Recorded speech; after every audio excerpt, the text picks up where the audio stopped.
This is the Let's Go Win podcast with your host, J.M. Ryerson.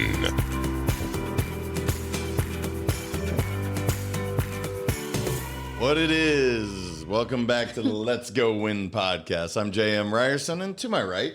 Hi, I'm Lisa.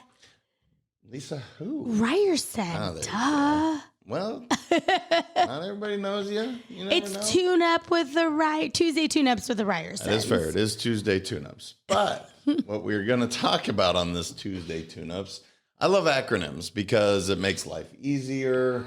It makes it easy for me to remember things. And so one of the things I started writing about was specific to at the workplace.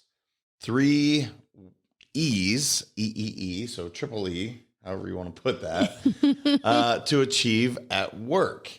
Do you want to guess at any of the E's before I give them to you, or can you see my screen? I can see your screen. Well, boy, does that make that game not very fun. The reason I wrote about this is the most recent studies is they're saying 7 out of 10 human beings, 71% is the actual number. So if you meet 7 out of 10 people at a company, they are disengaged and not real happy. I found that remarkable. So I literally did a bunch of research to say that can't be. That's just one study. It has continued to come up and up and up. Now, this was pre-pandemic, so maybe everybody that's working at home's happy as a pig in shit. I don't know. But prior to that, imagine that. Only 3 out of 10 of your employees are really happy and engaged. That's really sad. It's frightening. So, yeah, I was, when I saw that, I was like, well, how can we fix it? There's got to be some solutions. And so one of the things that the 3 E's for me was one of those. And let's just start with this. And this is expectations. Setting your expectations. That sounds so remedial and just basic, but it's so true. If you set proper expectations of what your job is, what you're trying to accomplish, and why, it makes it so much easier and better than if people don't know what they're doing. So any thoughts before I move on? Yeah, I mean, that's kind of obvious, right? It's like if you don't know what to expect or you don't know what your expectations are in your job, that would be kind of difficult because then it's like you're trying something, but if that's not the expectations and it's not clear, then you're not doing what you're supposed to do. And then there's resentment and all kinds of fun stuff that happens after that, right? But it is amazing. Like, and I'm going to go ahead and just being married, for instance. Oh, oh wow. We didn't set expectations necessarily. You know, I think we assumed certain things. But truth be told, we didn't set the expectations. And that's that's a life-altering decision. You're choosing to get married. This is a big one, as is taking a career, but we didn't set proper expectations. And what happened is because we didn't do that, communication breakdown, just things that we expected the other person, again, that word comes up. We expected they knew to do that. Like you expected me to know certain things. I expected you to know certain things. But the truth be told is, had we sat down in the beginning, maybe we wouldn't be married. No, I'm just kidding. But had we set those expectations, I think we could have avoided a lot of potential pitfalls, fights, misunderstanding, you know. Totally. And resentment that did build until, and then, and then once we came back, and yes, we were older, 6 or 7 years older, but it made life so easy. And now it's like, it's easy, I feel. Is it easy? That would be your perspective. Yes. No, it is. And it is because, and we're so crazy honest with each other. I think from the outside looking in, because I have some friends and they're like, oh my gosh, you guys say that to one another? I'm like, yeah, it's not like we're not mean to each other, but we call each other out all the time, right? And it's, you know, and it might be crude to other people, but for us, that's what works for us. Like I tell you exactly, hey dude, like what you did, not cool. Like I expect da, da, da, da, da. And you can come back and say, well, that wasn't my expectations, or I was going to do this, you know? And so there's a really great, in my opinion, great communication, regardless of how other people view it, like we communicate so blunt, and it's like, you know exactly where I stand at all times. And I know exactly how, where you stand at all times. And sometimes it's not fun. Not saying every day is, trust me, every day is not rainbows and unicorns. I'm having a great time every single day. I don't know what you're talking about. But there's, we're very clear with what we're expecting, what we're looking for, all that good stuff. Yeah. And so again, getting back to the career, because I go to the marriage because that was an easy one where we didn't, right? Where in business, I've been far better about setting expectations, being very good about not assuming, because when you assume, you make an ass out of you and out of me. That has always stuck with me. When we assume whatever we expected to be done, that typically goes poorly.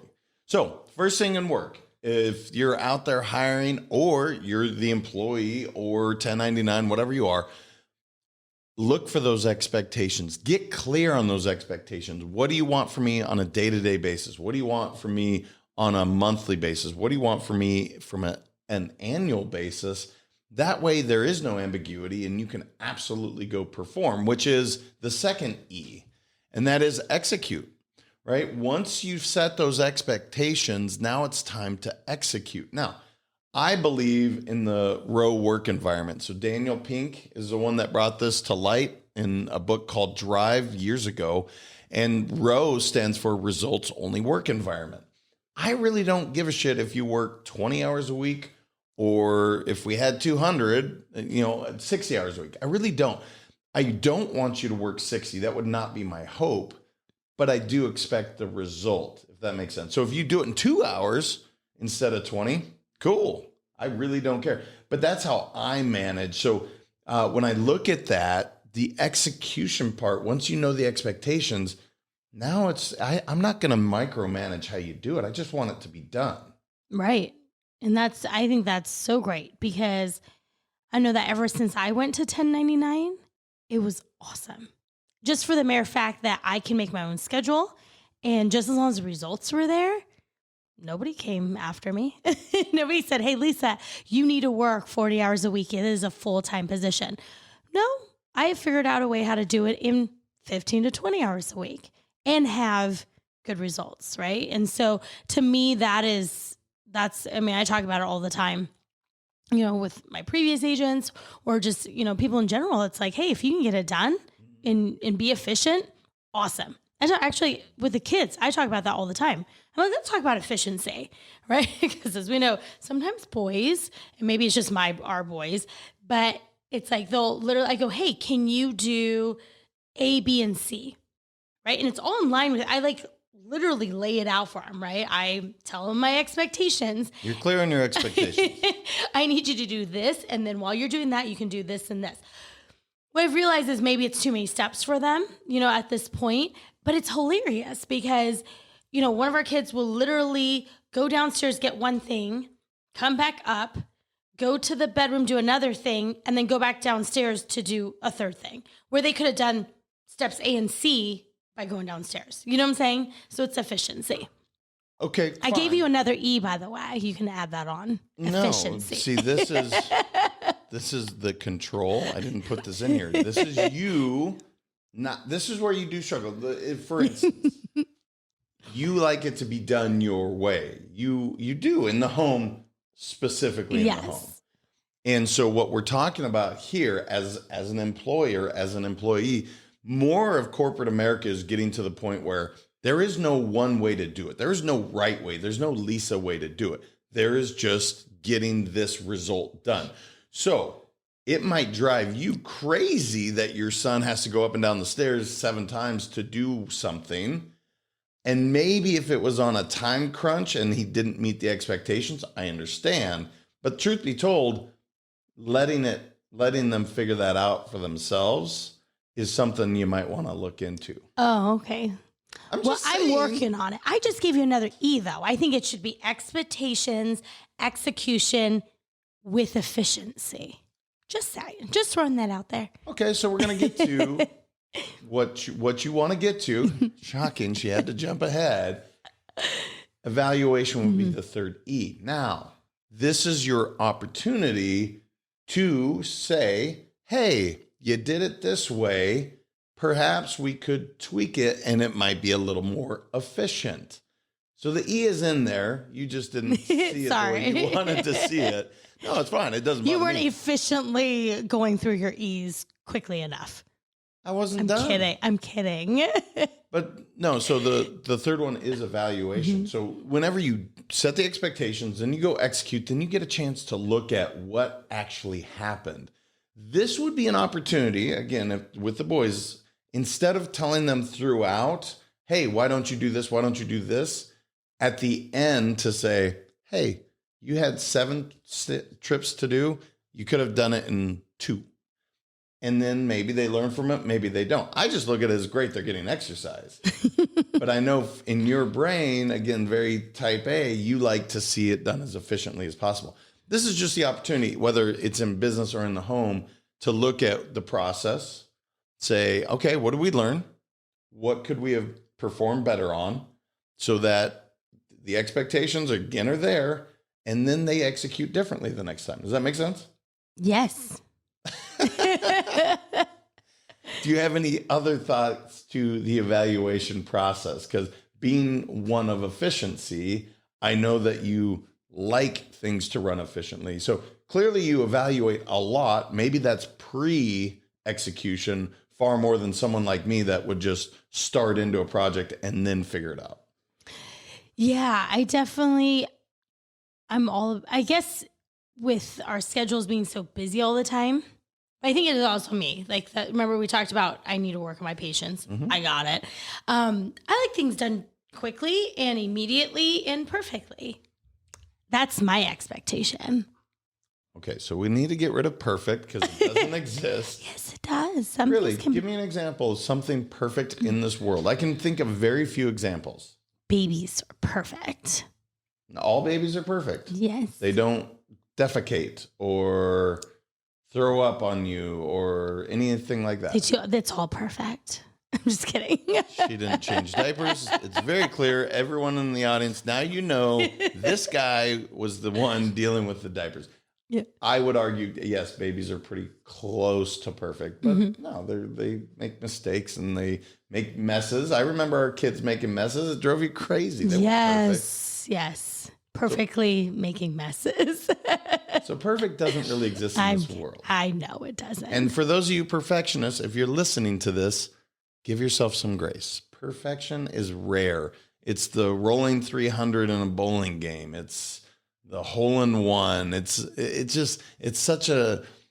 doesn't happen very often. So being a perfectionist, quote unquote, you're kind of setting yourself up for failure. High expectations, perhaps, but get rid of the perfection. So any thoughts on the 3 E's? I thought, to me, I looked at making it as basic as possible so that you start with your expectations, then you go execute, then you evaluate. And whether it's a sport, relationship, or at work, this process works. With efficiency.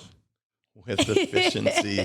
You can look at the 4th E, but now we're testing our brain to remember that 4th one. And I'm not the most efficient all the time. So what do we have going on? Where can they find us? What do you want to tell them to finish off? Oh, I think to help with this, right? Sure. I think the Champions Daily Playbook would be the best thing because that is a daily, you can get it on Amazon. It's like $10, but literally you read 11 pages and then it's a daily accountability, piece. And you can use it for work. You can use it for personal life, whatever you want to do, but it will help you with the 3 E's, right? That's a great point. Actually, yeah, because you would set your expectations, you would execute, and then you evaluate. Literally, you're right, on a daily basis. Great call. Yeah, check us out, letsgoin.com. You can go to Amazon, as she said. I think it's a tool everyone can use. It's something I certainly enjoy using. Yep. So, Champions Daily Playbook. Did I say that? No. But that's what you're supposed to find. Well, check it out. We'd love to hear from you guys. Until next time, transcend in life. Thank you so much for listening. If this content is delivering value to you, please make sure to subscribe, rate, and review us. That helps us build this community, and that is what we are all about. Building this community as big as we can, helping as many people as we can, and deliver as much value as possible. Be sure to head over to letsgowinpodcast.com for information on my coaching courses, and make sure to follow us on Facebook, Instagram, and LinkedIn at Let's Go Win 365. Let's go win and transcend in life. This is the Let's Go Win podcast with your host, J.M. Ryerson.